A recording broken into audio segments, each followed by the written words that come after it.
¿qué tal? Soy Conrad Morúa y en este video, que es el del día número 2, vamos a trabajar sobre algunos aspectos de la zona confortable. En el video del día anterior hablé sobre la ruta del Shefá. Cada uno de los puntos los presenté un video desde 3 ópticas diferentes. Hoy vamos a trabajar con qué es lo que vamos a cambiar. Hay una herramienta que es Algoritmo 50. Algoritmo 50 va a trabajar sobre un área de nuestra mente. ¿Pero cuál es esa área? Bueno, como les he mencionado en los videos anteriores, coloquialmente se le llama zona confortable, pero técnicamente es la homeostasis. Homeostasis es la zona en la que el cerebro una y otra vez tiende a ubicarse, tiende a estacionarse. Por ejemplo, una persona que está en un proceso de inducción de un nuevo puesto va a tener que generar mucha energía y mucha adrenalina y muchos neurotransmisores para poder desarrollar la energía que le permita adquirir los nuevos conocimientos, las nuevas tareas que están asociadas a ese nuevo puesto. ¿Ok? Eso significa cambiar la zona homeostasis a través de nuevos conocimientos, nuevas tareas. Aquí, ¿qué es lo que vamos a hacer? Vamos a trabajar en esa zona homeostática, en esa parte del cerebro, en ese inconsciente. Vamos a trabajar con 12 zonas o 12 componentes, por decirlo. Supongamos que ese software es un Lego para que podamos visualizarlo de una mejor forma. Vamos a trabajar con 12 piecitas de ese Lego. Cada piecita es un algoritmo que se ha venido instalando a través de los tiempos de nuestra vida. Hemos hablado de las etapas de la vida. Bebé, hay un desarrollo cognitivo que te va a llevar a la primera infancia. En la primera infancia estamos metidos dentro de la casa. Bueno, antes, cuando yo era pequeño, ahora los niños ya salen a procesos de estimulación temprana a comenzar a desarrollar esa parte del cerebro. ¿Ok? Vamos bien hasta ahí. Primera infancia, segunda infancia, ya el niño sale como a una mayor socialización. Adolescencia es donde ya termina de desarrollar algunas armas. La adolescencia termina a los 23 años con la maduración de la corteza prefrontal que le entrega el discernimiento humano. Vamos a la juventud, a donde comenzamos a desarrollar toda otra época que es también sumamente linda. Luego entramos ya a los 30 años a la zona madura. Qué pena, ¿verdad? La juventud es tan linda, pero dura tan poco, solo de los 23 a los 30. Aunque hoy se dice que podemos ser eternamente jóvenes, y eso es súper importante, pero no significa que no maduramos, significa que tenemos que mantenernos jóvenes espiritualmente inclusive, ¿ok? Y terminamos en la época de oro. Esas épocas van a grabar, a fortalecer ese software llamado inconsciente o llamado homeostasis. Vamos a trabajar con 12 zonas, ¿ok? De acuerdo a lo que he podido ir desarrollando a través de estos 25 años de acumular información y desarrollar el modelo, nuestra mente, como lo he dicho anteriormente, tiene el enorme trabajo de fabricar 2 productos fundamentales, que son comportamientos y decisiones. Ok, pero ¿cómo se fabrican esas decisiones, esos comportamientos? Ok, hay una casilla dentro de la que vamos a estudiar que es la socialización. Hay un algoritmo que es el que nos permite desarrollarnos, comportarnos socialmente. Ese algoritmo se ha venido desarrollando a través de nuestra vida, y en el momento en el que necesitamos tomar la decisión de socializar, hay un algoritmo que viene a memoria principal, se instala en el hipocampo y nos da los parámetros cómo debemos de socializar. ¿Ok?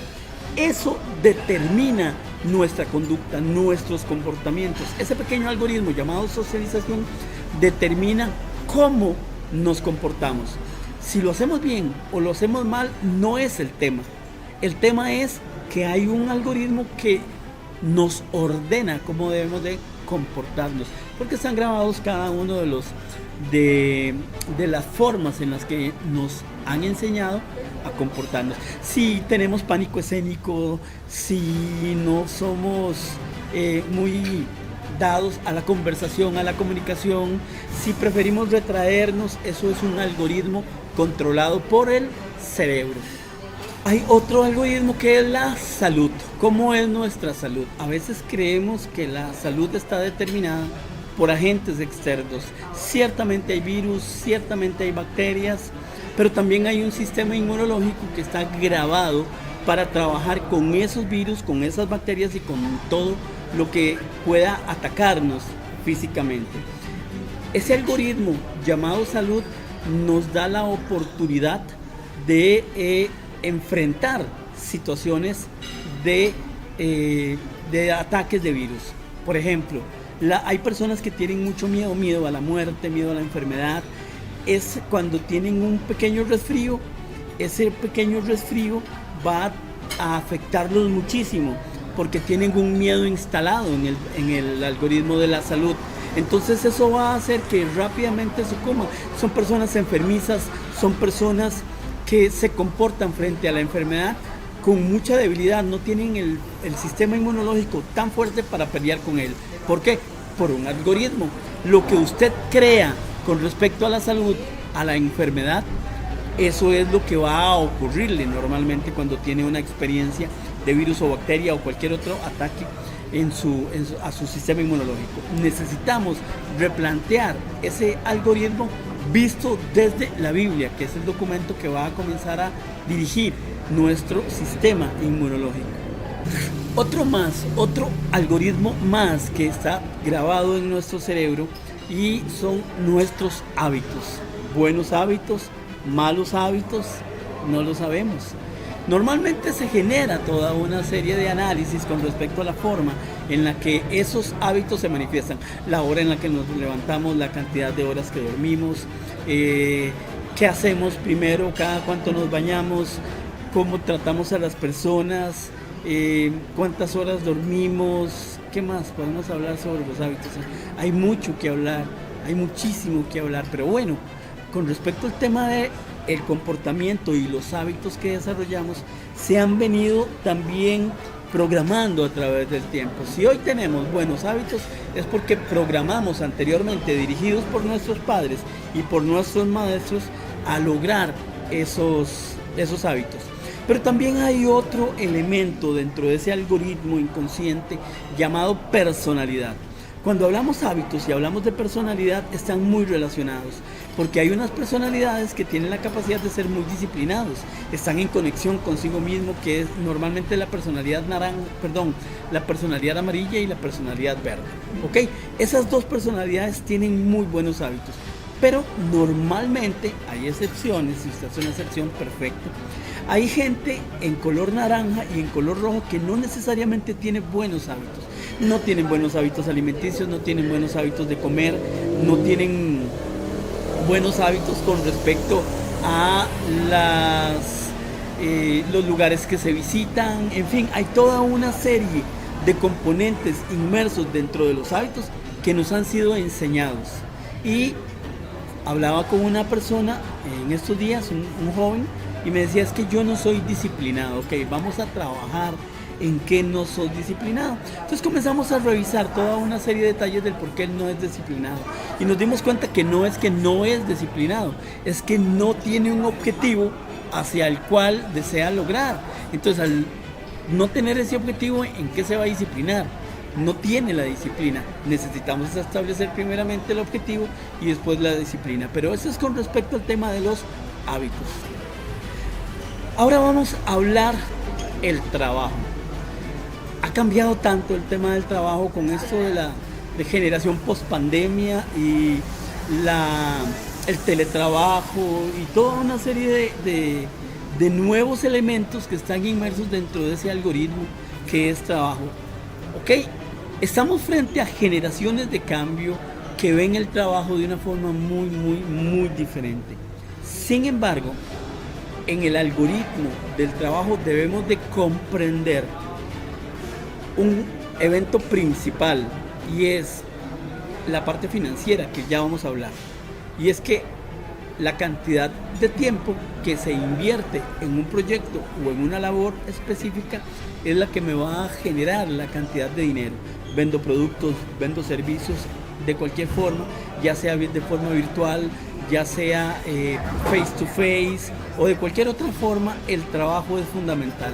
Los hábitos del trabajo, la forma en la que yo veo el trabajo. Cuando yo era jovencito, hace muchos años, bueno, ahora internamente me siento muy joven, pero ya la edad no me permite estar dentro de los jóvenes. Estoy en la edad madura todavía. Pero cuando era joven, había una frase que decía: trabajar es tan duro que por eso pagan. Ok, sí, el trabajo debe hacerse como algo duro. No puede ser algo fácil. Tampoco podemos decir que el esfuerzo y el gran duro trabajo es el que nos va a traer las riquezas. No, es la conexión con Dios. Pero el trabajo tiene que ser visto fundamentalmente. Ese concepto lo vamos a cambiar también. Otro elemento importante de nuestra homeostasis es la familia. ¿Cómo vemos a la familia? ¿Cómo estamos conformados con el tema de la familia? Hay muchas familias, valga la redundancia, que son muy fuertes, muy finas en el trabajo familiar, en mantener la familia unida, en mantener la familia concentrada, en hacer reuniones, en compartir. Vamos a conocer los hábitos de las familias de los judíos, que ese va a ser nuestro parámetro a desarrollar. Tenemos que revisar, tenemos que aprender cómo se comporta la familia dentro del pueblo de los hijos de Dios. Ese es un elemento fundamental para que podamos desarrollar, porque la familia es vigor dentro de nuestro interior. Si no hay una buena conexión, ese vigor anda abajo. Pero cuando tenemos esa familia espiritual, esa familia que Dios nos entrega también, eso nos permite caminar con un mayor vigor y con una mayor fuerza. Esto que estamos hablando es del cerebro, es el comportamiento del cerebro. Familias sólidas, productividad sólida, buena administración de la energía y toda una serie de conceptos que están escritos ahí, que vamos a ir aprendiendo y vamos a ir cambiando también.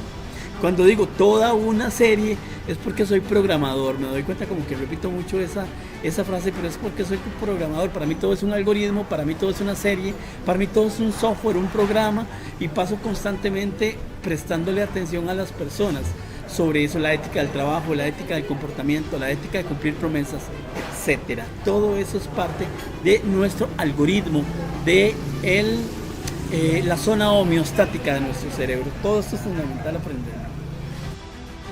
Ok, ahora vamos a conversar sobre ADN. ADN es papi y mami igual yo. Mi abuelita igual mi papá. Mi abuelita igual mi mamá.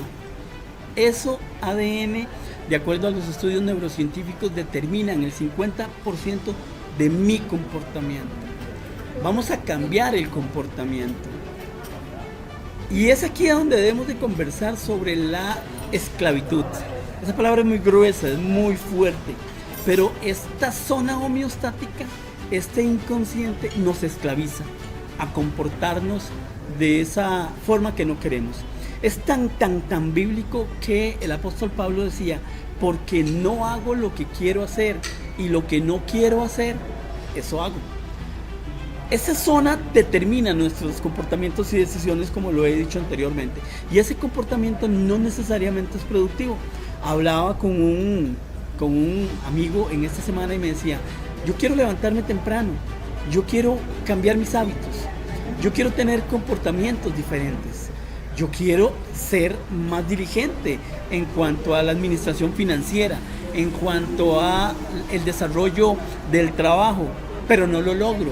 ¿Por qué será? Porque estás atrapado, le decía yo, estás atrapado en un software mental. Hay una película que se llama Matrix, me imagino que muchos la han visto, y habla sobre eso. Es cuando la Matrix gobierna la mente de las personas.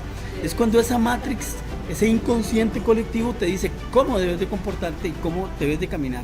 Hay toda una estrategia para eliminarlo, y ahí van Neo y van todos los protagonistas de de la película que me gusta muchísimo porque sí es muy ciencia ficción, que me gusta bastante, pero trata sobre eso, sobre que el software de nuestra mente que tiene que ser renovado, la parte financiera, la zona financiera, el algoritmo financiero es regido por todo lo que se ha venido desarrollando a través del tiempo. Se me está haciendo muy largo el video, pero es fundamental que logremos conocer estas 12 zonas. Llegamos a dos finales que son sumamente importantes. Voy a hablar primero de la espiritualidad. Como lo he mencionado anteriormente, la física cuántica, Dana Zohar logró demostrar que la espiritualidad está en nuestro cerebro. Lóbulos temporales, algoritmo, también un software. Desde niño a mí me enseñaron una espiritualidad religiosa conectada con toda una serie de rituales que yo debía de cumplir, pero no me generaban una vida interior, era nada más un proyecto interior, un cumplimiento, ya fui, ya cumplí, ahora sí voy a seguir haciendo lo que yo creo conveniente.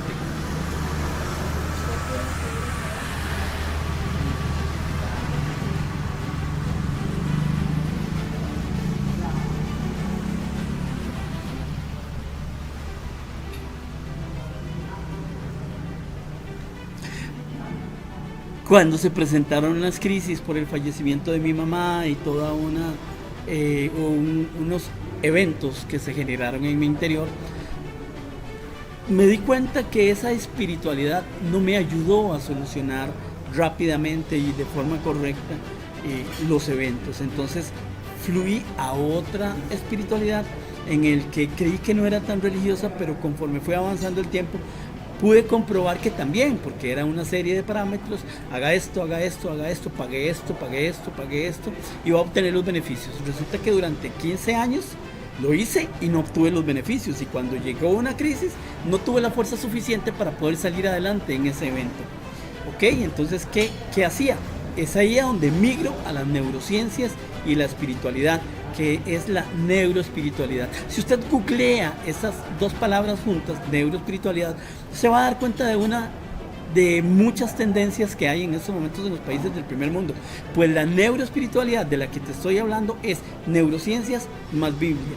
Lo he explicado muchísimas veces, lo he comentado dentro de este video, creo que no me voy a cansar de hablarlo porque es parte del fundamento de este proyecto, ¿ok? La espiritualidad no puede ser religiosa, no puede ser una serie de protocolos que se cumplen y con eso estoy, no, tiene que ser una vida interior, debe ser un constante cambio, debe ser, como dice Jesús, que de nuestro interior broten ríos de agua viva, o sea, que nuestros neurotransmisores, que la sangre, que todo sea una pura fiesta ahí adentro, que haya gozo, que haya disfrute, pero que también haya una necesidad de cambiar constantemente y enfocarnos a un mayor nivel de productividad. De eso se trata todo lo que estoy hablando y conversando. Esto es apasionante y necesitamos generar esos cambios, porque la espiritualidad es un constante crecimiento, somos seres productivos y somos seres en evolución, o sea, nuestra productividad debe ir en aumento y en aumento y en aumento, y la Biblia misma lo dice, que Dios nos lleva como la luz de la aurora, de aumento en aumento. Entonces tiene que ir de aumento en aumento. Yo tengo una frase, 10 veces más, proyecte mentalmente alcanzar 10 veces más resultados de los que está alcanzando hasta el día de hoy. Eso le va a dar un punto de partida para mejorar siempre, en todo lugar. Junto con la espiritualidad hay un elemento sumamente importante que es el propósito. Necesitamos trabajar con el propósito, y el propósito fundamental del Shefar es enseñarle a nuestra mente que trabaje con algoritmos espirituales. La Biblia es un algoritmo, la herramienta es algoritmo 50. El algoritmo 50 inicia en el número 1 y viene con 12 casillas. Si ya leíste la novela vas a poder comprender con mucho más presteza el tema de los algoritmos. Ahí vienen los algoritmos, ahí está el nombre de las semanas, en los materiales que ya te enviamos está el nombre de las semanas, está el calendario con el nombre de las semanas, y lo que vamos a desarrollar cada día, y en los materiales también están las lecturas que tenemos que comenzar a desarrollar. Hasta aquí este video de la homeostasis. Eso es lo que vamos a cambiar. ¿Con qué? Con algoritmo 50, que es la herramienta en la que estamos trabajando. ¿Para qué? Para alcanzar la ruta del Shefa. Vamos a llegar a la cúspide, al Everest de Dios, de una forma emocionante y de una forma fuerte. Solo un detalle final en este video.